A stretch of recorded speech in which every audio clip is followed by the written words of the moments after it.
আচ্ছা, ভেক্টর অ্যালজেব্রার মধ্যে আমরা যা যা করেছি তারপরে যেটা রয়েছে সেটা হচ্ছে ভেক্টর ক্যালকুলাস। ভেক্টর ক্যালকুলাসের মধ্যে যেটা আমাদের পরীক্ষায় যেখান থেকে কোয়েশ্চেন আসবে সেটা হচ্ছে ভেক্টর ডিফারেন্সিয়েশন এবং ভেক্টর ইন্টিগ্রেশন। তো এট ফার্স্ট আমি যেটা বলছি সেটা হচ্ছে ভেক্টর ডিফারেন্সিয়েশন।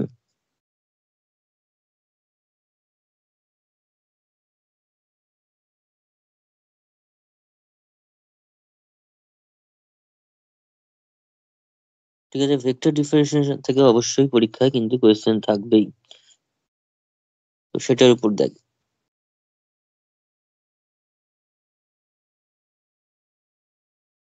ডিফারেন্সিয়েশন করবো যখন তখন কোন একটা ফাংশনকে করবো অবশ্যই y ইকুয়ালস টু fx টাইপের কোন একটা ফাংশনকে, যেরকম আমরা কার্টেশিয়ানের ক্ষেত্রে ডিফারেন্সিয়েশন করেছিলাম। ঠিক আছে, dy dx equal to f dash x করেছিলাম। ধরো y equals to x square হলে তাহলে আমি সেখান থেকে dy dx করে 2x পেয়েছিলাম। তো এই যে ডেরিভেটিভটা করছি সেটা তো কোনো একটা ফাংশনকে করছি, x এর কোনো একটা ফাংশনকে। সেরকমই ভেক্টর ডিফারেন্সিয়েশন যখন করছি তখন কোনো একটা ভেক্টর ফাংশনকে কিন্তু আমরা ডিফারেন্সিয়েশন করব। ঠিক আছে, তো তার জন্য ভেক্টর ফাংশনটা দেখতে কিরকম হতে পারে, যদি আমি তোর স্কেলারটাকে টি হিসাবে ধরি, ধর টি, যেমন ধর এক্স টি যদি বলি, ধর এক্সটা হচ্ছে ডিসপ্লেসমেন্ট, টিটা হচ্ছে টাইম। ঠিক আছে, ডিসপ্লেসমেন্টটা ধর টাইমের ফাংশন আকারে ধরলাম। সেরকম ভাবে যদি কোনো একটা স্কেলার ফাংশন মানে স্কেলার টি এর ফাংশন হয় ভেক্টর ফাংশনটা, তাহলে সেটাকে টি এর রেসপেক্টে আমরা ডেরিভেটিভ করব। ঠিক আছে, টি এর রেসপেক্টে কিন্তু সেটাকে আমরা তখন ডেরিভেটিভ করব। তাহলে এখানে দেখ, তাহলে ভেক্টর ফাংশনটা এখানে দেখতে কিরকম হবে, সামথিং ক্যাপিটাল এফ টি যদি বলি সেটা হবে হচ্ছে F one T I cap plus F two T, মানে এফ টু যেটা কিনা টি এর function, J cap plus F three T K cap, এরকম টাইপের দেখতে হবে। where F one comma F two comma F three, এই তিনটা কি, এই তিনটা হচ্ছে ফাংশন, কার ফাংশন, টি স্কেলারের ফাংশন। আর three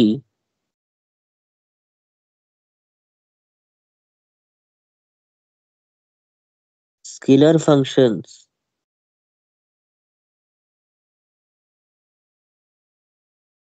scalar functions of T, আর three scalar functions of T. যেমন যদি এক্সাম্পল নিই এরকম ভাবে,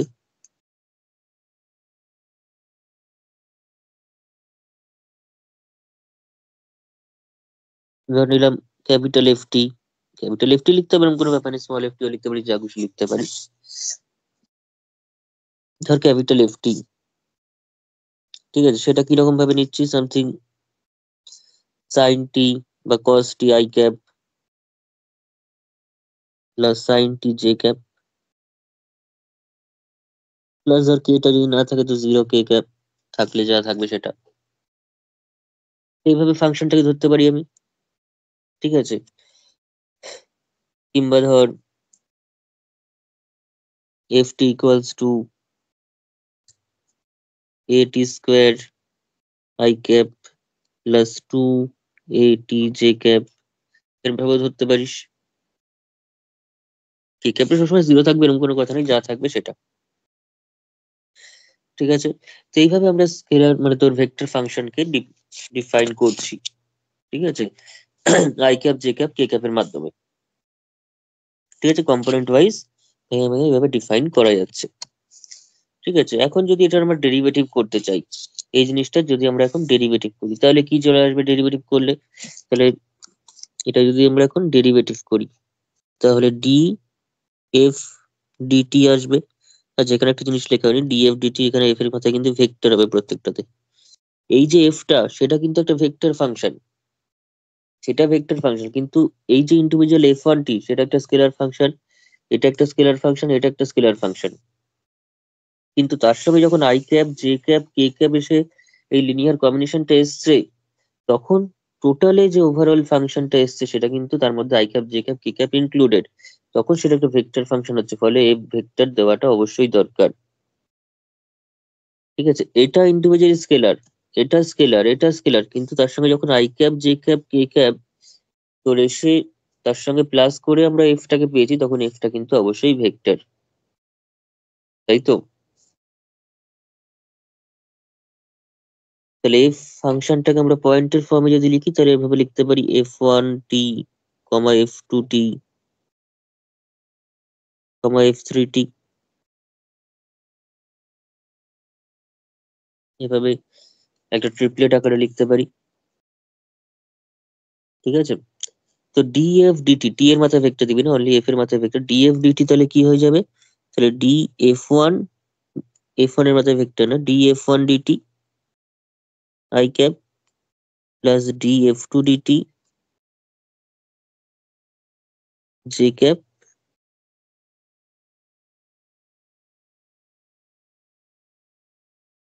এরকম টাইপের আসবে। D F one DT I cap, D F two DT J cap, D F three DT K cap. ঠিক আছে, এরকম টাইপের আমরা পাবো।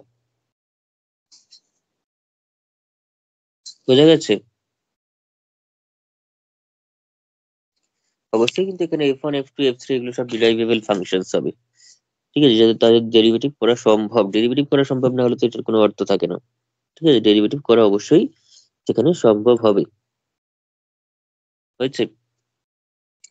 এই ডেরিভেটিভের ডেফিনেশনটা এখানে কি? ধর আমরা বার করতে চাইছি, ঠিক আছে, কিরকম করতে চাইছি না, at at a point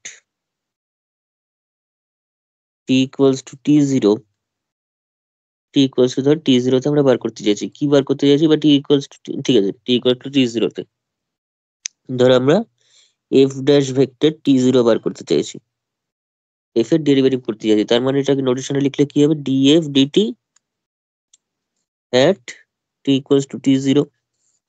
এবার ডেরিভেটিভের যা ডেফিনেশন সেটা হচ্ছে লিমিট, লিমিট কি হয়, del t tends to 0 f t, actually যদি তুই del t দিয়ে না লিখিস, t দিয়ে লিখিস, সেটাও করতে পারিস, t tends to t0 করে দে, t tends to t0 f t minus f of t0 by t minus t0। f এর মাথা কিন্তু অবশ্যই ভেক্টর। তো যদি ডেফিনেশনের দিক থেকে দেখিস তাহলে সেটা হচ্ছে এরকম। তো জিনিসগুলো একটু থিওরিটিক্যালি বলছি বলে এরকম লাগছে, কিন্তু অঙ্ক খুবই সহজ, অঙ্ক কিন্তু খুবই সহজ। ঠিক আছে, অ্যাট এনি পয়েন্ট টি, তাহলে টি জিরোটা কি হচ্ছে, টি ইকুয়ালস টু টি জিরোতে কি হচ্ছে, F dash T zero equals to del F মানে DF DT at T equals to T zero. এবার আমরা তো ডেফিনেশন জানি যে এফ ড্যাশ এক্স এর কিরকম হয়, এফ ড্যাশ এ ধর করতে চাইছি, সেটা কি হয়, limit X tends to A, কার্টেশিয়ানেই করেছি আমরা, F X minus F A divided by X minus A, F X minus F A divided by X minus A. ঠিক আছে, অথবা আরেকটা হয় যেটা আমরা এখানে ইউজ করলাম না, সেটা হচ্ছে limit H tends to zero F of A plus H minus F of A divided by H. Actually এই দুটো ডেফিনিশন ইকুইভ্যালেন্ট, এই দুটো ডেফিনিশন কিন্তু ইকুইভ্যালেন্ট। কেন ইকুইভ্যালেন্ট ডেফিনিশন? বিকজ আমরা যদি এখানে সাবস্টিটিউট করে দিই যে H equals to x minus A, H equals to যদি এক্স মাইনাস এ দিয়ে সাবস্টিটিউট করে দিই, তাহলেই দেখ এখানে সেম বসে যাচ্ছে। কারণ এখানে কি এসছে, তাহলে limit x minus A tense to zero, H এর জায়গায় বসালাম, এখানে কত, এ প্লাস এক্স মাইনাস এ, এইচ এর জায়গায় বসালাম মাইনাস এফ অফ এ, আবার এইচ মানে হচ্ছে এক্স মাইনাস এ, তাহলে x minus A tense to zero মানে এক্স টেন্স টু কত, এক্স টেন্স টু এ। ঠিক আছে, এক্স মাইনাস এ যদি জিরো হয় তাহলে এক্সটা কত, এ। এখানে এ কেটে গিয়ে কত থাকছে, F of X minus F of A divided by X minus A, এটাই হলো। তাহলে এই দুটো ডেফিনিশন ইকুইভ্যালেন্ট, যে কোনো একটা ইউজ করে আমরা করতে পারি। বোঝা গেছে? কিন্তু আমাদের ভেক্টরে একটাতেও আমাদের এই ডেফিনেশন ইউজ করে কিছু করতে হবে না। ঠিক আছে, তাই অসুবিধা কিছু নেই। হয়েছে?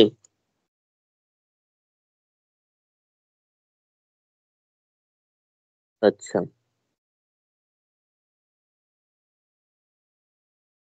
নেক্সট।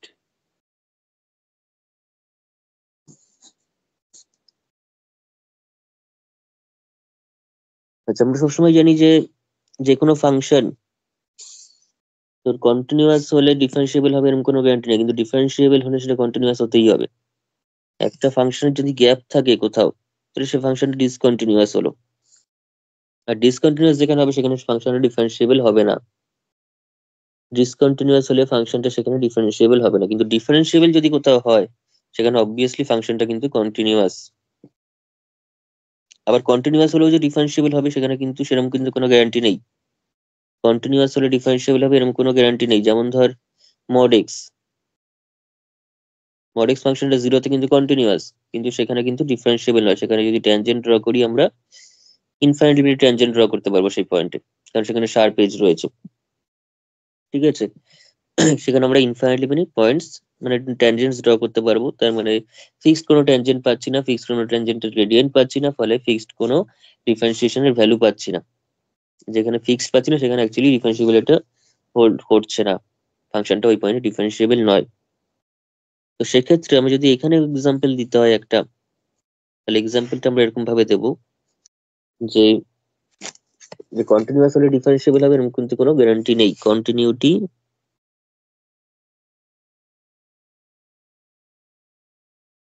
ডাজ নট ইমপ্লাই, আমি জাস্ট এগুলো শর্টে শর্টে বলে রাখছি, ডিফারেন্সিয়েবিলিটি।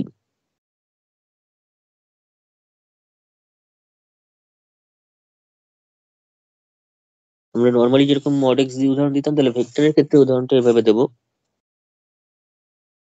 যে let F T is equals to mod T, mod X এর মতো মড টি, কিন্তু মড টি বলে তো হবে না শুধুমাত্র, এটা তো একটা স্কেলার ভ্যালু, এটা তো রিয়েল ভ্যালু, এটা তো কোনো ভেক্টর ভ্যালু নয়। তাহলে ভেক্টর করার জন্য সামথিং একটা আই ক্যাপ সঙ্গে দিয়ে দিলাম, তাহলে এটা হয়ে গেল F T equals to T I cap. এটার করেসপন্ডিং আমরা বলতে পারি যে এটার ডেরিভেটিভ কিন্তু এক্সিস্ট করে না। ফাংশনটা কন্টিনিউয়াস কিন্তু ডেরিভেটিভ কিন্তু এক্সিস্ট করবে না। ঠিক আছে, ডেরিভেটিভ কিন্তু এটার এক্সিস্ট করবে না। কেন করবে না? আমি যদি এট জিরো পয়েন্টে দেখি, এট টি ইকুয়ালস টু জিরো, যদি আমরা লিমিট ওই যে এক্স টেন্স টু এ দিয়ে এটা যদি করি আমি, তাহলে টি টেন্স টু জিরো, টি জিরোটাই এখানে হচ্ছে জিরো, টি জিরোটাই হচ্ছে এখানে জিরো। এফ ড্যাশ টি মানে F T minus F vector T zero অর্থাৎ F vector zero divided by T minus zero যদি করি, তাহলে কি এসে যাচ্ছে? Limit T tends to zero, F T মানে কত? মড টি আই ক্যাপ, এটা মানে কত? Mod of zero I cap divided by কত? T minus zero, T minus zero. তার limit T tends to zero, এখানে কত? Mod T I cap divided by T I cap থাকবে এরকম ভাবে, এটাতে এটাও জিরো হয়ে গেছে। এটা যদি থাকে তাহলে এখান থেকে দুটো ভ্যালু আসতে পারে, এখান থেকে কিন্তু দুটো ভ্যালু আসতে পারে যদি টিটাকে পজিটিভ ধরি। টিটা যদি হয় পজিটিভ, টি যদি পজিটিভ হয় তাহলে সেখানে আই ক্যাপ আসবে, আর টি নেগেটিভ হলে কিন্তু মাইনাস আই ক্যাপ চলে আসবে। ঠিক আছে, টিটা পজিটিভ হলে আই ক্যাপ আসবে, টি নেগেটিভ হলে কিন্তু মাইনাস আই ক্যাপ চলে আসবে। ঠিক আছে, তাহলে এখানে লেখ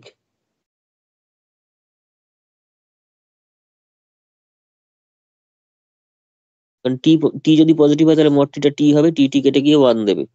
আর টি যদি নেগেটিভ হয় এটা মাইনাস টি বেরোবে মড টি দিলে, তাহলে টি টি কেটে গিয়ে মাইনাস ওয়ান আসবে, তাহলে মাইনাস আই ক্যাপ চলে আসবে। তার মানে একই লিমিটের দু রকম value plus I minus I আসছে।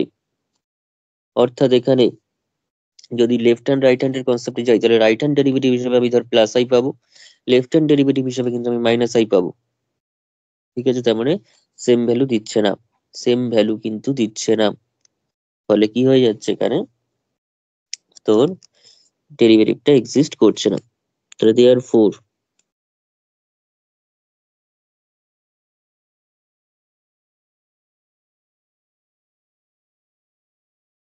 এটা কিন্তু ডাজ নট এক্সিস্ট হচ্ছে। বোঝা গেছে? হ্যালো? হ্যাঁ স্যার। আচ্ছা, f dash 0 does not exist. তাহলে therefore f is not differentiable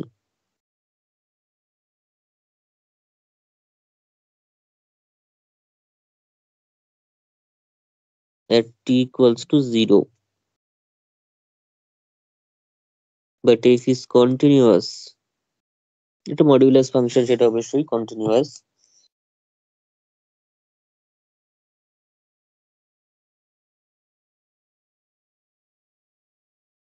at t equals to 0. হচ্ছে সবার এটা? জাস্ট থিওরিটিক্যালি শর্ট একটু বলে দিয়ে আগে, তারপর অঙ্কের দিকে আসছে যেগুলো পরীক্ষাতে মেনে আসবে।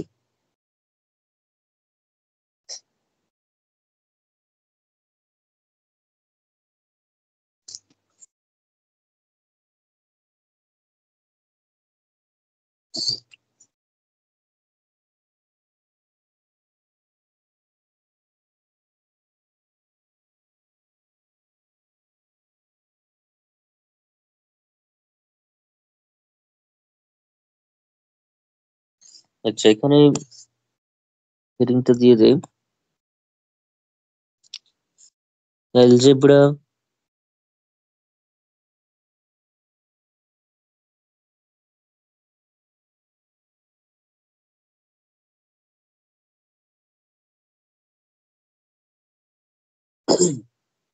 অ্যালজেব্রা অফ লিমিট হয়, অ্যালজেব্রা অফ কন্টিনিউটি হয়। অ্যালজেব্রা বলতে এখানে যে দুটোকে যোগ করলে কি হবে, তারপর ডেরিভেটিভ করলে কি হবে, গুণ করলে কি হবে।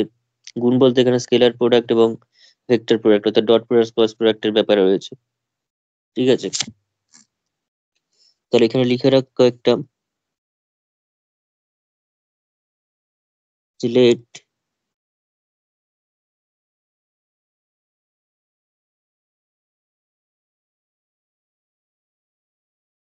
ধরো আমি ভেক্টর গুলোকে নিয়ে নিচ্ছি হচ্ছে something UT VT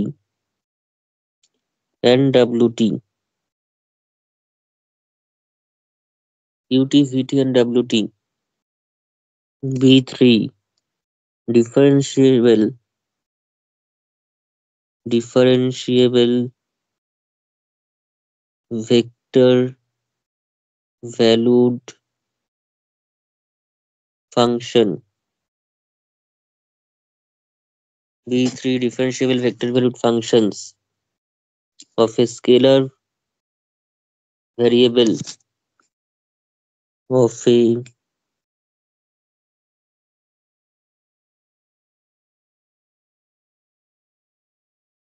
scalar variable t and something একটা scalar point function নিচ্ছি phi t is a differentiable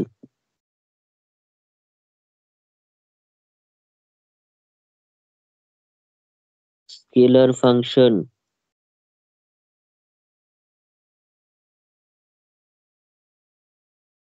of t. ঠিক আছে, t এর differentiable scalar function। দেন কি কি রেজাল্ট সেক্ষেত্রে হোল্ড করতে পারে? ফার্স্ট যে রেজাল্টটা আমরা পাবো, ঠিক আছে আমি জাস্ট লিখে রাখছি, প্রমাণের কোনো দরকার নেই, জিনিসটা খুবই obvious. the dt of something u vector plus v vector রয়েছে, তো সেটা obviously du dt plus dv dt টা কিন্তু ব্রেক করে যাবে। তারপরে ধর ddt of, এটা যদি মাইনাসে থাকে তাহলে এখানে মাইনাস চলে আসবে। যদি একটা স্কেলার ফাংশন যদি আমি ফাই দিয়ে দিই, তাহলে ফাই ইউ, ফাই একটা ফাংশন, তার সঙ্গে ইউ রয়েছে মাল্টিপ্লাই আকারে, তাহলে সেটা কি হচ্ছে, ইউ ইন্টু ভি মেথডে করতে হবে। ইউ ইন্টু ভি মেথড মানে কি, ফাই ইন্টু ডিউ ডিটি, মাঝখানে কিন্তু কোনো ডট বা ক্রস কিছু হবে না, বিকজ ফাই হচ্ছে একটা স্কেলার, ইউ যেহেতু vector, DU DT vector, phi হচ্ছে একটা স্কেলার, ডিউ ডিটি একটা ভেক্টর, তার মানে একটা স্কেলার এবং একটা ভেক্টরের মাঝখানে কিন্তু কোনো ডট ক্রস হয় না। ডট বা ক্রস ডটটাকে বলি স্কেলার প্রোডাক্ট, কিন্তু ডটটা কিন্তু অ্যাকচুয়ালি দুটো ভেক্টরেরই মধ্যেই গুণফল, তার ভ্যালুটা স্কেলার বেরোয়। তো ডট ক্রস কিন্তু দুটোই ভেক্টরের মধ্যে, দুটো ভেক্টরের মধ্যে অ্যাপ্লাই করা যায়, একটা স্কেলার একটা ভেক্টরের মধ্যে কিন্তু অ্যাপ্লাই করা যায় না। ফলে এখানে ফাই এবং ডিউটির মধ্যে কোনো ডট বা ক্রস কিছু চলবে না। ফাইটা যেহেতু একটা স্কেলার ফাংশন, সেটা অ্যাজ এ মাল্টিপল আকারে থাকবে, ফাই ডিউডিটি, বাট মাঝখানে কোনো ডট বা ক্রস কিন্তু নয়। ঠিক আছে?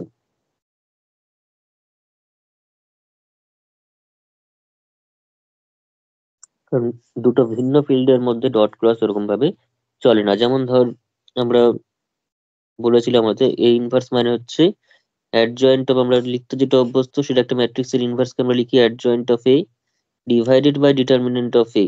কিন্তু এই জিনিসটা লেখাটা technically wrong, because determinant of এর ভ্যালু কি বেরোয়, একটা রিয়েল ভ্যালু বেরোয়, 2, 3, 10, 20 এ সমস্ত বেরোয়। এবং সেটা একটা স্কেলার ভ্যালু, অথচ অ্যাডজয়েন্ট অফ এ কিন্তু সেটা একটা ম্যাট্রিক্স, দুটো ভিন্ন ফিল্ডের মেম্বার। ফলে তাদের মধ্যে এরকম ভাবে ডিভাইড করা যায় না। কি করতে হয়, তাহলে লেখা উচিত 1/ডিটারমিনেন্ট অফ এ পাশে adjoint of A, without any dot cross divide কিচ্ছু ছাড়া। অর্থাৎ one by determinant of A multiple of adjoint of A লেখা এটা উচিত, কিন্তু আমরা শর্টে বাই দিয়ে লিখে দিই, কিন্তু লেখাটা টেকনিক্যালি রং। ঠিক আছে? একটা ম্যাট্রিক্সকে আবার ভাগ, কোনো কিছু দিয়ে এরকম ভাবে সংখ্যা দিয়ে ভাগ করা যায় না, বরং এটা দিয়ে মাল্টিপল হয় জিনিসটার, এত মাল্টিপল। যেমন ধর আমরা 2a ভেক্টর যদি বলি, সেটা কিন্তু অ্যাকচুয়ালি এ ভেক্টরকে 2 দিয়ে গুণ করা নয়, বরঞ্চ দুটো এ ভেক্টরকে যোগ করা, দুটো ভেক্টরের মধ্যে যোগ করাটা পসিবল।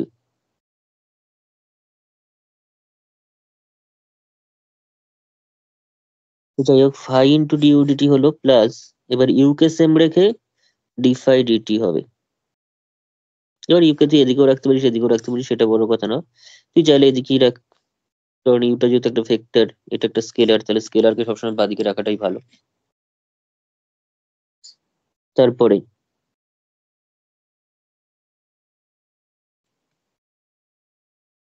ডিডিটি অফ, এবার ডট প্রোডাক্টে আসি, তাহলে ইউ ডট ভি যদি করি, যদি DDT of U dot V করি, তাহলে কি আসবে, ইউ ডট ডিভিডিটি। এইবার তুই ডট ফর ইউজ করতে পারবি এবং করতেও হবে ইনফ্যাক্ট, এখানে আবার না দিলে কাটবে, এখানে দিলে কাটবে, এখানে না দিলে কাটবে, কারণ এখানে দুটো ভেক্টর পাশাপাশি এরকম ভাবে বসতে পারে না।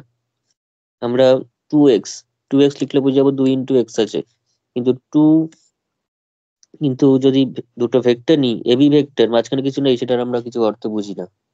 ঠিক আছে? সেরকম অর্থ কোনো বইতে আজ পর্যন্ত নেই।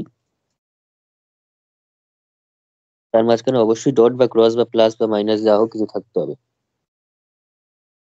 অবশ্যই ভাগ থাকলে হবে না, কারণ ভেক্টর আবার ভাগ কি, ডিভিডিটি প্লাস ভি ইন্টু, মানে ভি ডট ডিউডিটি হয়েছে। এরপর ক্রস প্রোডাক্টে আসি।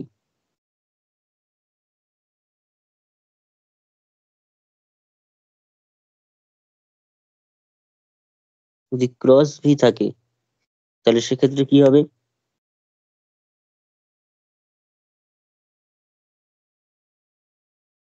You cross DV DT plus DU DT cross V. এখানেও আমার ভিটাকে এদিকেই লেখা উচিত, নাহলে তোরা গুলিয়ে ফেলবি। কিন্তু ডটের ক্ষেত্রে তুই ভিটা যেদিকে লিখিস না কেন অসুবিধা হবে না, বিকজ ডটটা কমিউটেটিভ।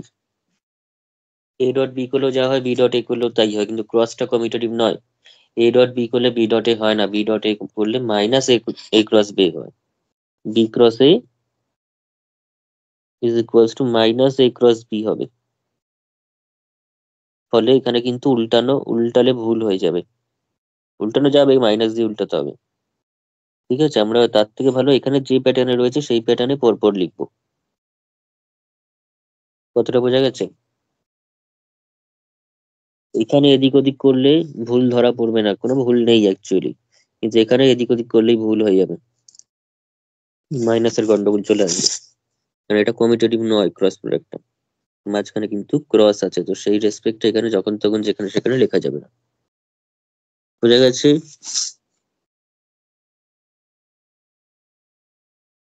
হ্যালো,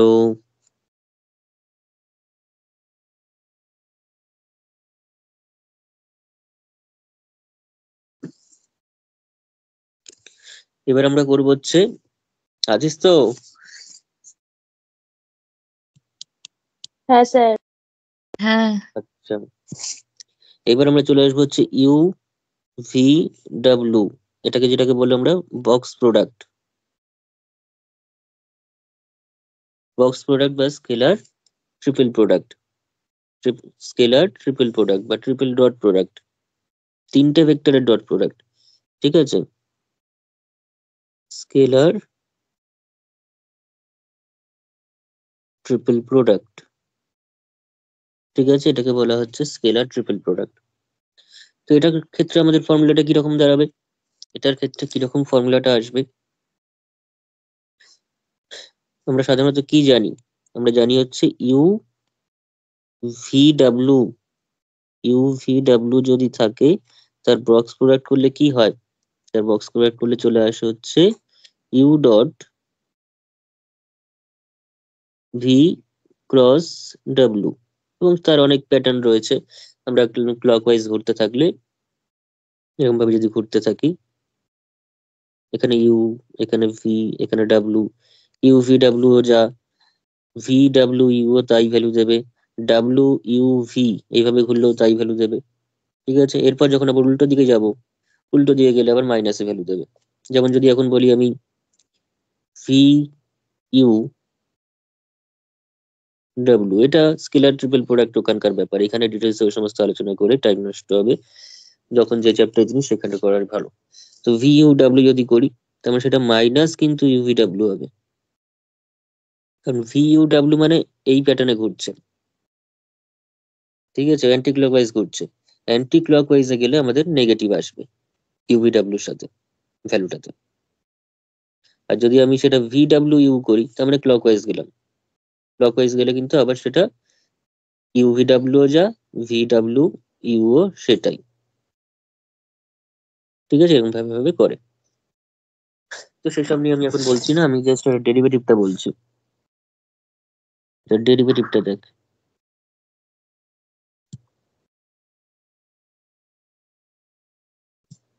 তো ইউভি ডাব্লু যদি এখন ডেরিভেটিভ কেউ করতে চায়, তো ডিডিটি অফ ইউভি ডাব্লু,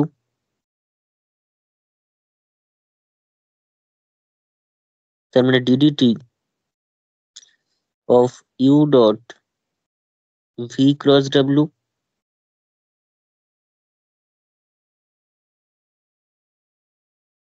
তার মানে এইবার যদি আমি উপরে ডট প্রোডাক্ট ক্রস প্রোডাক্টের জন্য কি করে করতে হয় সেটা আমি শিখিয়ে দিয়েছি। ফলে আমরা লিখতেই পারি ডিডিটি অফ, তা প্রথমে কি লিখতে পারি, এটা আর এটার মধ্যে ভাব, ক্রসটাকে প্রথমে ভাববো না, তাহলে D U DT dot V cross W plus ইউটাকে সেম রেখে ডিডিটি অফ, একবার এটার এটা সেম, মাঝখানে ডট আছে বলে ডট, আর একবার ইউটাকে সেম রেখে এখানে ভি ক্রস ডাব্লুর ডেরিভেটিভ হবে। আমার জিনিসটা কি হলো, D U DT dot V cross W plus ইউটা সেম, এখানটা কর,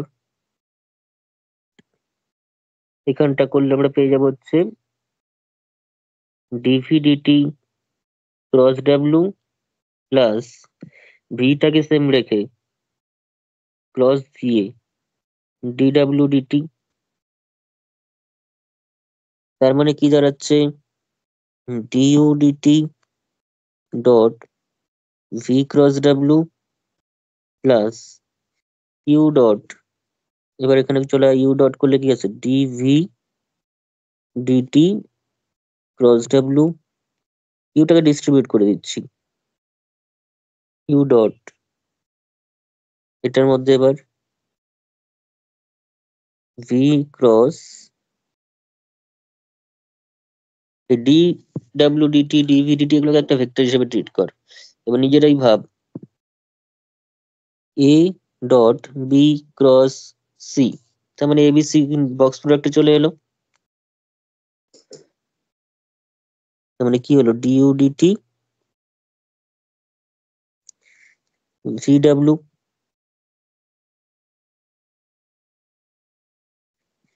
প্লাস ইউটা সেম ডিভি ডিটি ডাব্লু, আবার ইউভি দুটোই সেম ডিডাব্লু ডিটি। মানে তিনবারে হবে কম্পোনেন্ট ওয়াইজ একটা একটা করে, প্রথমবার ফার্স্ট কম্পোনেন্টের হবে, সেকেন্ড বার সেকেন্ড কম্পোনেন্টের হবে, থার্ড কম্পোনেন্ট হবে, বাকি দুটো সেম থাকবে, এরকম ভাবে চলবে। ঠিক আছে, অর্থাৎ তার এখানে ফর্মুলাটার মতো লিখে রাখি, আমি শর্টে লিখে দিচ্ছি। শর্টে এই যে ডি ডিটিটাকে আমরা, ডি এ ডিটি রয়েছে, সেটাকে আমরা এ ভেক্টরের মাথায় ডট দিয়ে লিখে থাকি। ঠিক আছে, তার মানে একবার ডেরিভেটিভ করা হলো, ডবল ডট দিলে দুবার ডেরিভেটিভ, D2 তাহলে সেই হিসেবে যদি বলি, তাহলে U dot VW plus U V dot W plus U V W dot, এই ডি দিয়েও লিখতে পারিস, ডট দিয়ে না লিখলে। নিচে লিখেছি বলে ওটা ডটের নোটেশনটা ইউজ করলাম, এবং বইতেও করা আছে, তাই জেনে রাখাটা অবশ্যই দরকার। হয়েছে?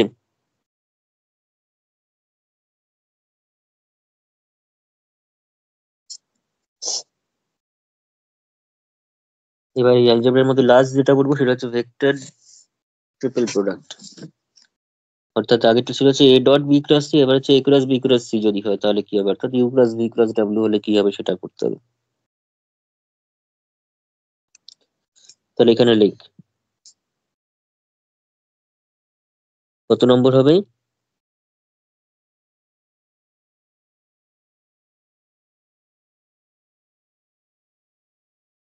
6।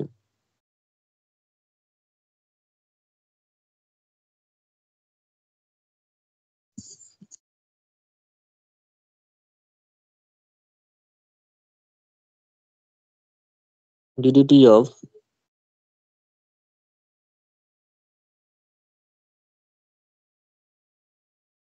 You cross V cross W, ঠিক আছে, DDT of U cross V cross W, এটাও সেম ভাবে হবে, এটার প্যাটার্নটাও সেম। এটা জাস্ট ফর্মুলার মতো করে লিখে দিচ্ছি, যেমন প্রথমটা আসবে কত, ডিউ ডিটি, বাকিটা ক্রস, যেভাবে প্যাটার্নে রয়েছে সেভাবেই থাকবে। তারপর এটা যেমন ইউটা সেম থাকলো, ক্রসটা সেম থাকলো, ভি এর জন্য হয়ে যাবে ব্র্যাকেট ট্র্যাকেট যা যেখানে আছে তাই থাকবে, শুধু ডি গুলো একটা একটা করে এরকম সার্কুলেট হবে। এবার ভিটা সেম ডি ডাব্লিউ ডিটি, এই হয়ে গেল হচ্ছে ফর্মুলা। ঠিক আছে,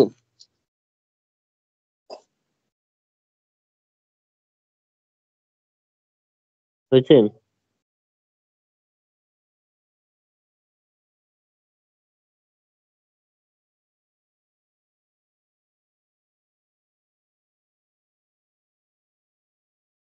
আচ্ছা, নেক্সট দেখ,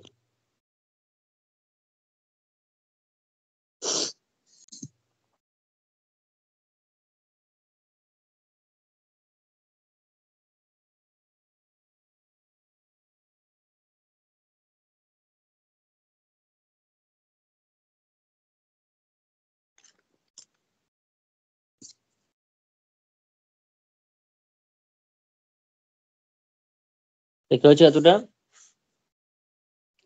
হ্যালো? হ্যাঁ, আচ্ছা,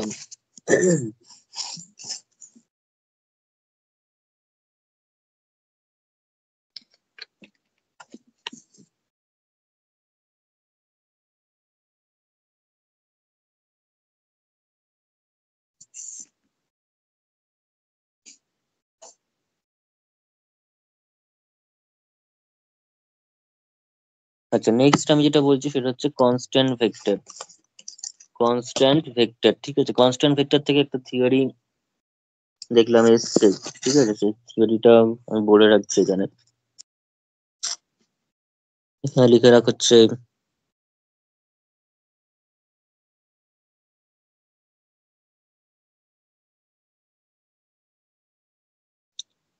কনস্ট্যান্ট ভেক্টর, ঠিক আছে। কনস্ট্যান্ট কাকে বলছে? কনস্ট্যান্ট যেমন ধর y ইকুয়ালস টু কনস্ট্যান্ট হচ্ছে মানে ডিওয়াই ডিএক্স কিন্তু জিরো। ডিওয়াই ডিএক্স যদি জিরো হয় তাহলে কিন্তু y টা কনস্ট্যান্ট হয়, ঠিক আছে। এখন যদি এটা স্কেলার হয়ে থাকে, স্কেলার হলে সেক্ষেত্রে আমাদের কিন্তু শুধুমাত্র ম্যাগনিটিউডের দিক থেকে কনস্ট্যান্ট হলেই হয়ে যাবে, কিন্তু ভেক্টরের তো দিকও থাকে আবার ভ্যালুও থাকে, ম্যাগনিটিউডও থাকে আবার ডাইরেকশনও থাকে। ফলে ভেক্টরের দিক থেকে যদি পুরোপুরি হোলি কনস্ট্যান্ট হতে হয়, ফুললি কনস্ট্যান্ট হতে গেলে সেক্ষেত্রে কিন্তু ম্যাগনিটিউড এবং ডাইরেকশন বোথ সাইডের থেকে আমাদের কনস্ট্যান্ট হতে হবে। শুধু ম্যাগনিটিউড কনস্ট্যান্ট হওয়ার জন্য একটা কন্ডিশন আছে, শুধু ডাইরেকশন কনস্ট্যান্ট হওয়ার জন্য একটা কন্ডিশন আছে, এবং ডাইরেকশন ম্যাগনিটিউড সব পুরো গোটা ভেক্টরটা কনস্ট্যান্ট ভেক্টর হওয়ার জন্য কিন্তু আরো একটা কন্ডিশন আছে। তিন রকম কন্ডিশন, দেখতে একই কন্ডিশন কিন্তু কন্ডিশন গুলো কিন্তু এরকম, ঠিক আছে। তাহলে শুরু কর। কখন তাহলে কনস্ট্যান্ট ভেক্টর বলছি? এ ভেক্টর কোয়ান্টিটি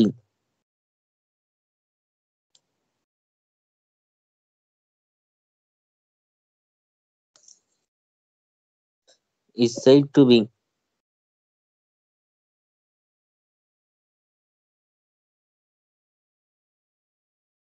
আচ্ছা এরকম ভাবে লিখ।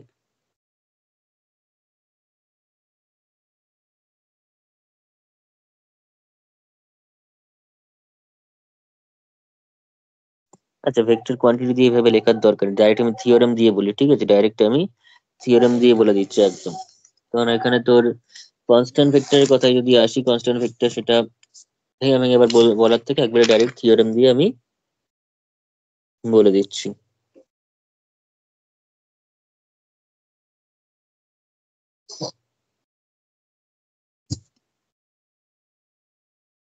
আচ্ছা লেখ।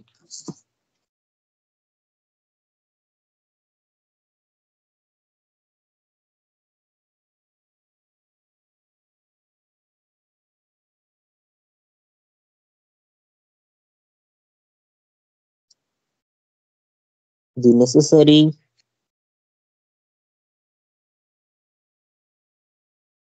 and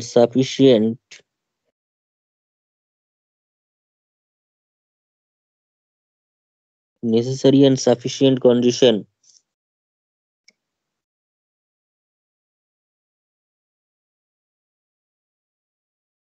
for a vector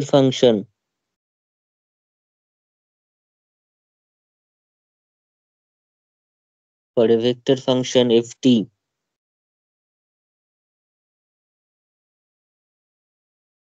to be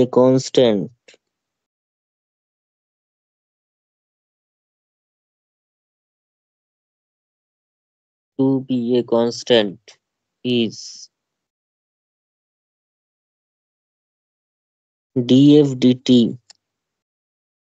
যেরকম আমরা নর্মালি করেছি ডিওয়াই ডিএক্স যদি জিরো হয় তাহলে কনস্ট্যান্ট হবে, সেরকম ডিএফ ডিটিটাই জিরো হতে হবে, এবং জিরোটা তো এমনি জিরো হবে না, কারণ এখানে এফ ভেক্টর আছে মানে জিরো ভেক্টর হবে, তখন সেটা কনস্ট্যান্ট হয়ে যাবে, অর্থাৎ তোর ম্যাগনিটিউড এবং সব দিক থেকেই সেটা কনস্ট্যান্ট হবে। সেটাকে আমরা প্রুফ করব কি করে? এই প্রুফটা কিন্তু এগুলোতে পরীক্ষায় এসছে, আমি সব রকম ভাবেই করিয়ে রাখছি যাতে আসলে কিছু ছেড়ে না আসতে না। অঙ্ক তো আমি করাবোই, অঙ্ক অঙ্ক খুবই ইম্পর্টেন্ট এখান থেকে। তাহলে লিখ, নেসেসারি সাফিসিয়েন্ট কন্ডিশন মানে একবার কনস্ট্যান্ট ভেক্টর ধরে আমাকে এই কন্ডিশনটা দেখাতে হবে, আবার কন্ডিশনটা হোল্ড করছে ধরে কনস্ট্যান্ট ভেক্টর দেখাতে হবে, ঠিক আছে, এরকম ব্যাপার। তো আমি কনস্ট্যান্ট ভেক্টর ধরে নিচ্ছি। উই ফার্স্ট অ্যাজিউম দ্যাট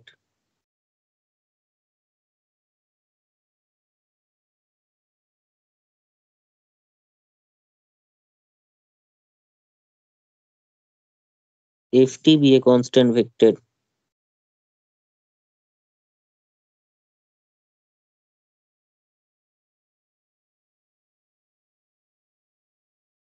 ঠিক আছে, ft be a constant vector।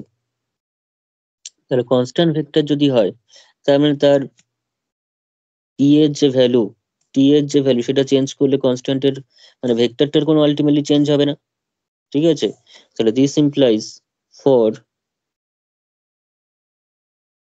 Any change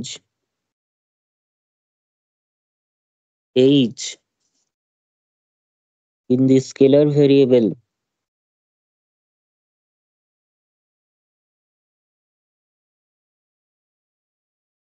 অর্থাৎ স্কেলার ভ্যারিয়েবল টি এর যে কোনো চেঞ্জ এইচ এর জন্য ভেক্টরের কোনো চেঞ্জ হবে না। ঠিক আছে, ভেক্টরের কিন্তু আলটিমেটলি কোনো চেঞ্জ হবে না। তাহলে এফ টি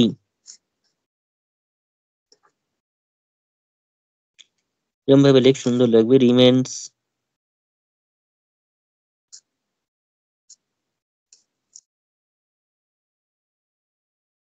আনঅল্টার, অর্থাৎ এফ টির কোনো চেঞ্জ হবে না। এফ টি সে নিজের মতো ফিক্স থাকে, তাই তো সে কনস্ট্যান্ট। তার মানে F vector T plus H A যে ভ্যালু দেবে, এফ টি এর ভ্যালু টি তেও সেই ভ্যালু দেবে। সেখানে এইচ পরিমাণ চেঞ্জ করলে তাতে কোনো এফ এর চেঞ্জ হবে না। ফর অল এইচ, যে কোনো চেঞ্জের জন্য। বোঝা গেছে? তাহলে আমাকে এবার ডেরিভেটিভের কন্ডিশনটা জাস্ট নিয়ে আসতে হবে, খুবই সহজ। এটা equals to zero vector H দিয়ে ভাগ করে লিমিট নিয়ে নে।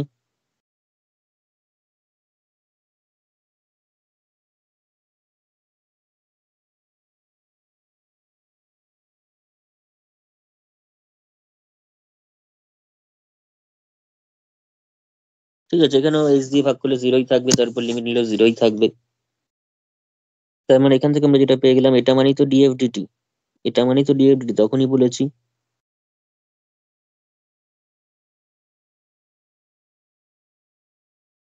তাহলে থিওরেমটা কিন্তু ফার্স্ট পার্টটা প্রমাণ হয়ে গেল। তাহলে দেয়ার ফোর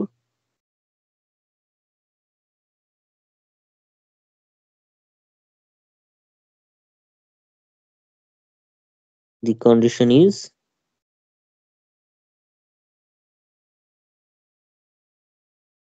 necessary। নেসেসারি কন্ডিশনটা কিন্তু প্রমাণ হয়ে গেল। এবার সাফিসিয়েন্ট হতে হবে। এবার কিন্তু সাফিসিয়েন্ট হতে হবে। সাফিসিয়েন্ট মানে হচ্ছে এটা জিরো হলেই কনস্ট্যান্ট হয়ে যাবে, ব্যাপারটা সাফিসিয়েন্ট। এটা জিরো হওয়াটাই sufficient for F to be a constant vector.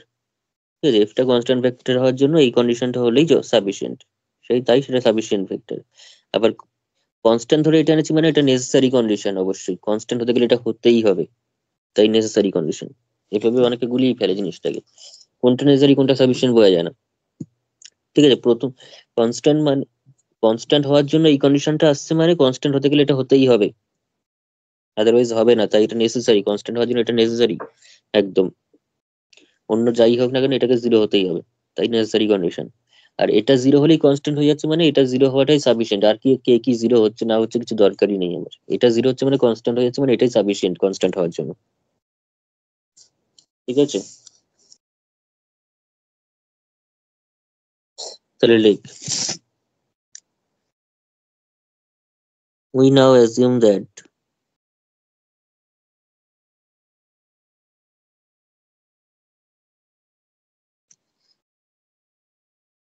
the given condition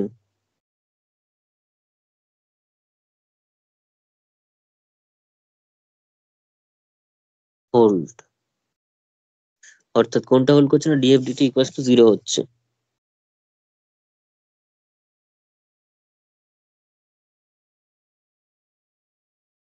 ডিএফডিটি ভেক্টরটা zero হচ্ছে।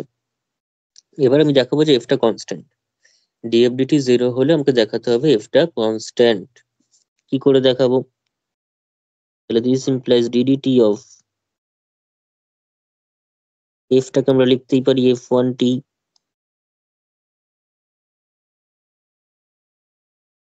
I cap plus F two T J cap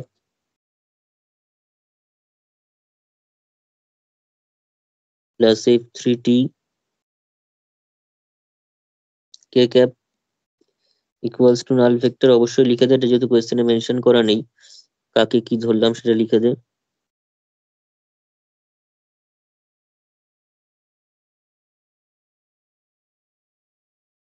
where f vector equals to, শর্টে লিখছি, ঠিক আছে, f1 f2 f3 k cap, in which f1 f2 f3 are scalar functions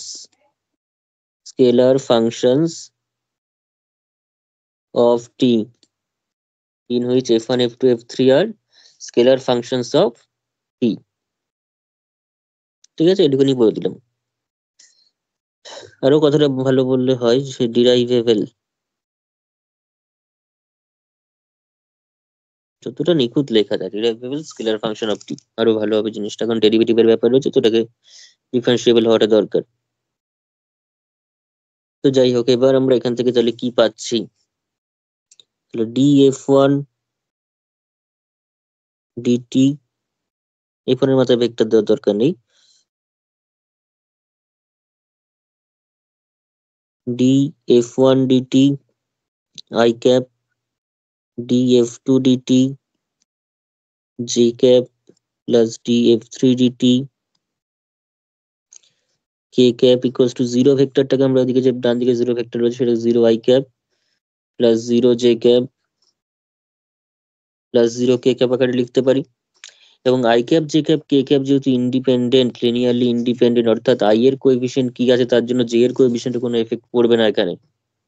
এখানে কেন, কোথায় পড়ে না, জে এর কোএফিসিয়েন্ট কি আছে তার জন্য আই বা কে এর কোএফিসিয়েন্টে কোনো এফেক্ট পড়বে না, তাই আমরা কম্পোনেন্ট ওয়াইজ দুদিক থেকে সমান করার অধিকার আছে। তার একটাই লজিক, সেটা হচ্ছে I cap J cap K cap are linearly independent unit vectors. ঠিক আছে।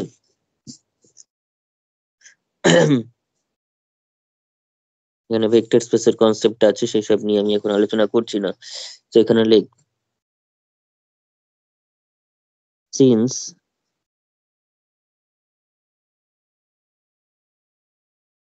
I cap j cap k cap are linearly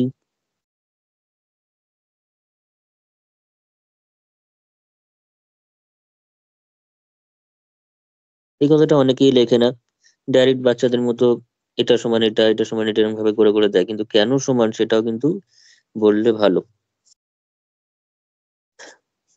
ভুলভাল না লিখে যতটা জানিস সঠিকভাবে লিখে দিলে জিনিসটা, খাতাটার মান কিন্তু অনেক বাড়বে। তো since I cap j cap k cap are linearly independent vectors, তাই জন্য কি হবে না, df1 dt সেটা ওদিকে 0 আছে, df2 dt সেটাও 0,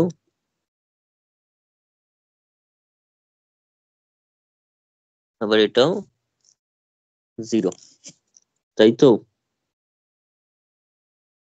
hello,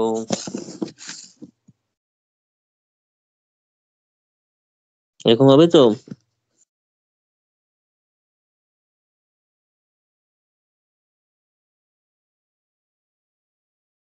This implies df1 dt 0, df2 dt 0, df3 dt 0, তার মানে f1 f2 f3 কনস্ট্যান্ট হয়ে গেল। This implies f1, f2, f3 R constant scalar functions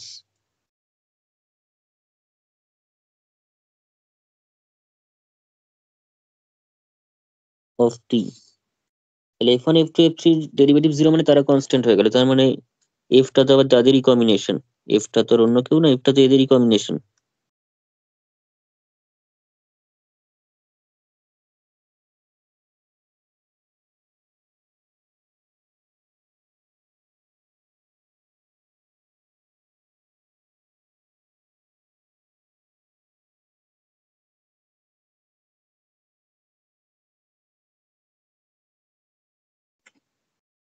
ঠিক আছে।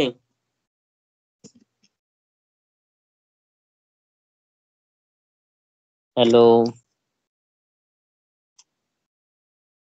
হ্যাঁ স্যার। আচ্ছা,